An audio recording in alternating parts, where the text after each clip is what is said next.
Couple Zone Project sudah mengingatkan kepada kita betapa indahnya perdamaian.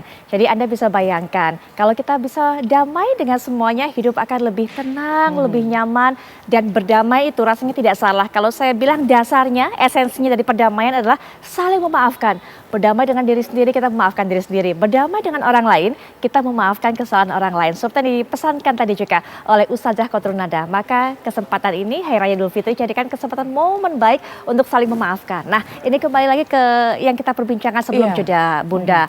Bagaimana kemudian untuk orang-orang yang mengatakan, wah saya ada halangan kemarin nggak berpuasa, entah itu pria ataupun juga wanita. Apa yang harus saya lakukan untuk bisa mengganti ini? Iya, baik. Memang ada rukhsah ya, ada keringanan dalam Islam apabila sudah dicantumkan dalam Al-Quran, surat Al-Baqarah, faman kana minkum, ya.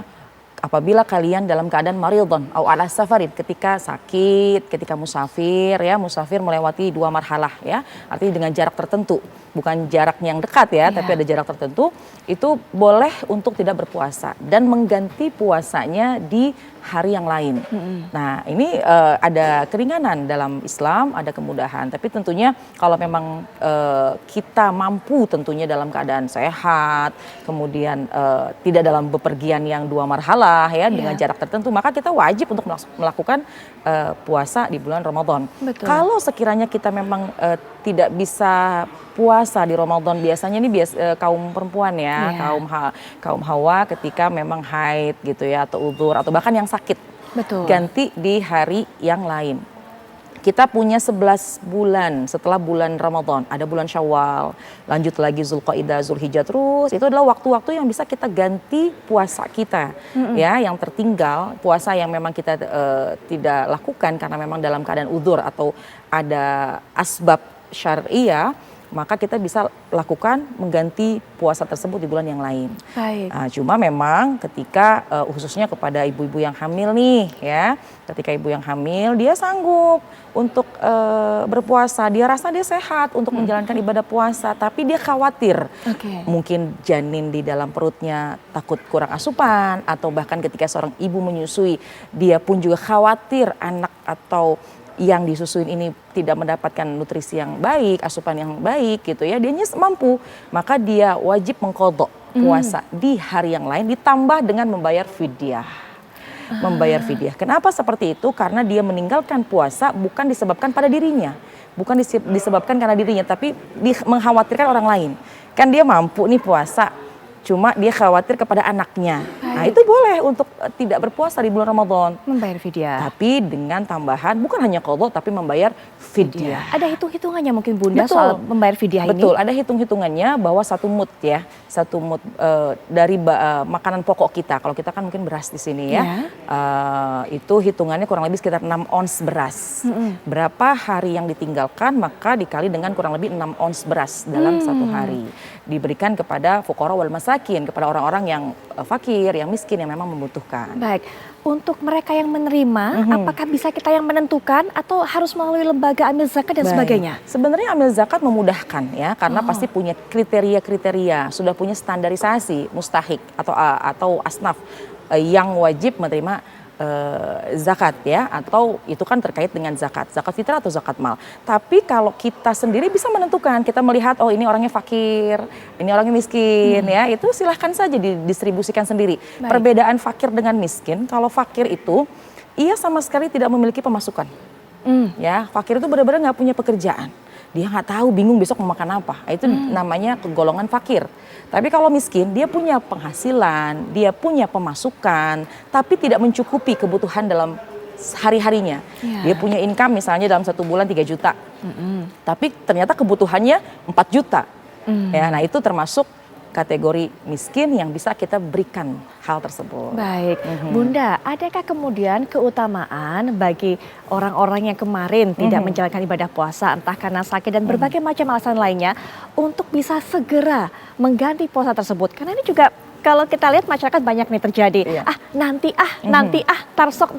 Lama-lama kemudian ketemu lagi dengan Ramadan lagi, kita belum mengganti yang kemarin. Nah, adakah keutamaannya bahwa sebaiknya kita segera untuk bisa menuntaskan hutangnya itu? Iya, pertama yang harus diingat ya, ketika punya hutang Ramadan di tahun ini, kemudian dia menunda sampai Ramadan tahun depan, maka ada denda. Ada dendanya. Apa dendanya? Bayar fidyah tadi. Karena melalaikan 11 bulan untuk dia membayar qadha. Kecuali dalam keadaan yang sakit, yang memang tidak memungkinkan untuk membayar. Ya, tapi kalau dia mampu, maka dia akan membayar denda. Ya, bayarnya fidyah lagi. Nah, oleh karena itu, ini kan kalau kita puasa, ya, itu kan sama halnya seperti sholat. Cuma perbedaannya kalau sholat sedang haid, maka dia tidak wajib mengqadha. Ya. Artinya mohon maaf kalau misalnya memang dia sedang haid, dia tidak wajib mengqadha. Lain soal kalau seorang yang memang tertidur atau dalam perjalanan, ya dalam keadaan suci, maka dia wajib untuk mengqadha. Tapi kalau puasa dia haid, maka dia wajib mengqadha dengan segera. Dengan segera. Kenapa? Karena itu adalah hutang kepada Allah. Bukankah hutang itu harus segera diselesaikan? Apalagi ini hutangnya kepada Allah. Dan kalau ditunda-tunda, kita nggak tahu nih usia kita bagaimana. Apakah yakin masih ketemu bulan depan, nanti dia bulan depan saya bayarnya, apakah yakin masih panjang umur kita sampai bulan depan? Kalau memang keadaannya kita ini sehat, maka sebaiknya lebih cepat itu lebih baik. Apalagi keutamaan kita berpuasa nih di bulan Syawal. Ya, karena kata Nabi, siapa orang yang berpuasa di bulan Ramadan kemudian melanjutkan 6 hari di bulan Syawal, maka seolah-olah dia berpuasa selama setahun lamanya. Jadi subhanallah, tidak harus berurutan ya, selama di bulan Syawal. Nah, ini kan ada juga perbedaan pendapat. Nah, ini yang harus juga diluruskan. Ini simpang siur di kalangan masyarakat, Bunda, terus terang. Betul, memang ada perbedaan pendapat, tapi jangan diperdebatkan ya, karena itu adalah sebuah rahmat dari Allah Subhanahu wa taala. Ada ulama yang menyampaikan bahwa selesaikan dulu hutang kepada Allah, kemudian silahkan lanjutkan dengan puasa Syawal. Misalnya punya hutang 5 hari, niatkan dulu untuk qadha. Kemudian baru setelah itu niatkan untuk puasa sunnah Syawal. Ada ulama yang mengatakan semacam itu. Pun ada ulama yang pernah memberikan hujah bahwa ketika dia niat untuk mengqadha puasa di bulan Syawal, ya tentu niatnya harus yang qadha dulu karena itu yang wajib. Ya, saya niat puasa qadha Ramadan kemarin karena Allah Ta'ala dia kerjakan di bulan Syawal. Ada ulama yang menyampaikan bahwa dia sudah terbayar puasa qadhanya dan karena dia mengerjakan puasa tersebut di bulan Syawal, maka insya Allah pahala puasa Syawal pun juga akan ikut serta di dalamnya.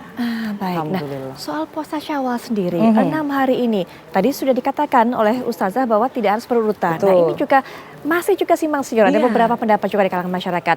Jadi itu boleh andai kata kemudian diselang-seling harinya dan juga entah itu di awal, di tengah ataupun di akhir bulan Syawal, begitu? Iya, betul. Bunda? Karena dalam lafadz hadisnya adalah man shoma Ramadan, siapa yang berpuasa di bulan Ramadan itu ma'atba'ahu, kemudian dia melanjutkan 6 hari min Syawal. 6 hari dari bulan Syawal. Tidak dicantumkan di situ untuk berurutan gitu ya. Tapi selama 6 hari di bulan Syawal, silahkan saja. Ada yang mau mungkin sekarang lagi, kalau hari ini bagi yang lebaran hari ini maka haram kita berpuasa hari ini. Oh, besok nih kita mau mulai, silahkan. Tapi ada juga, aduh besok masih jalan-jalan, masih kunjung mengunjungi, masih banyak makanan, ditunda sampai hari ke-4 misalnya. Kemudian hari ke-5 masih ada makan-makan lagi. Boleh selang itu silahkan ya. Asal jangan sampai bablas habis Syawalnya. Betul.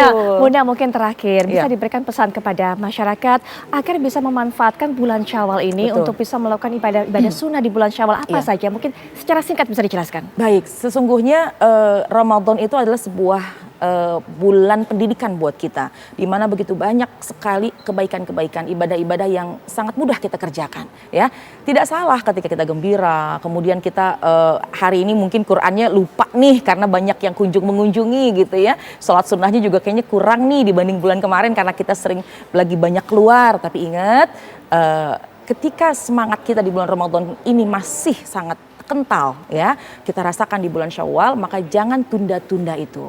Ketika besok mungkin masih berkunjung mengunjungi, tapi sempatkan sholat duhanya jangan ditinggal. Kemudian juga yang biasanya bangun malam pun juga kita biasakan, mata kita sudah terprogram nih 30 hari kemarin, 1 bulan kemarin sudah terprogram jam 2 bangun. Ketika sudah terbangun, jangan tidur lagi, yuk kita niatkan untuk lanjutkan dengan sholat tahajud misalnya, Qur'annya mungkin lagi semangat kemarin itu kita target mengejar untuk membaca, mengejar hatam one day one juz misalnya. Ini juga kita semangat untuk kita tetap melakukan hal demikian, karena yakinlah ketika Ramadan ini adalah pendidikan buat kita, maka Syawal ini adalah bulan kita untuk melanjutkan kebiasaan itu yang insya Allah kebiasaan itu akan menjadi rutinitas kita sampai dengan Ramadan yang akan datang. Baik, Ustazah Khotrul Nada, terima kasih Sama-sama. sudah memberikan banyak sekali ilmu kepada kita, kepada masyarakat, pada pemirsa.